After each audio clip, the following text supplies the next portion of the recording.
शिवाला music present माँ दहला रिकॉर्डिंग स्टूडियो किसान चौक सुपौल। हमरे खून से करी है हाथ लाल गे सैज गेलो शादी के पंडाल गे। हमरे खून से करी है हाथ लाल गे सैज गेलो शादी के पंडाल गे। हेगे सैज गेलो शादी के पंडाल पागल जका कर दहल तुहाल गे सैज गेलो शादी के पंडाल गे। माँ दहला रिकॉर्डिंग स्टूडियो किसान चौक सुपौल।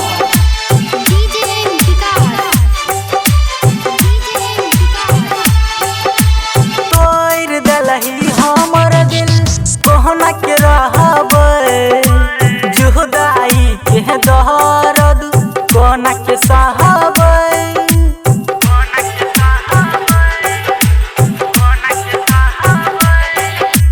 तोड़ दलही हमर दिल कोहना के रहबै जुदाई के दर्द कोना के सहबै।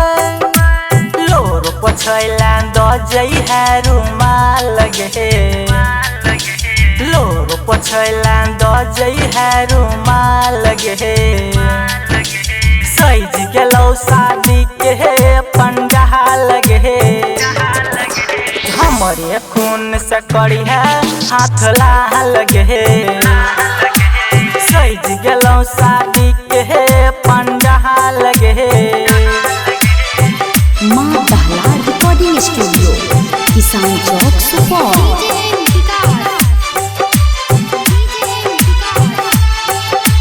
दोसर के संग बियाह करे छ अपना दीवाना के छोड़ के हमरा दिल के है दीप बुझा के खुशी खुशी रही है।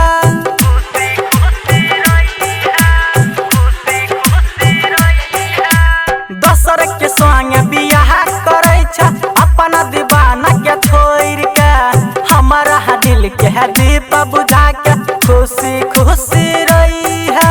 राइटर अशोक के छे बुरा हाल गे मनीष मनोहर के छे बुरा हाल गे सैज गेलो शादी के पंडाल गे। हमरे खून से करी है हाथ लाल गे सैज गेलो शादी के पंडाल गे। माँ दहला रिकॉर्डिंग स्टूडियो किसान चौक सुपौल।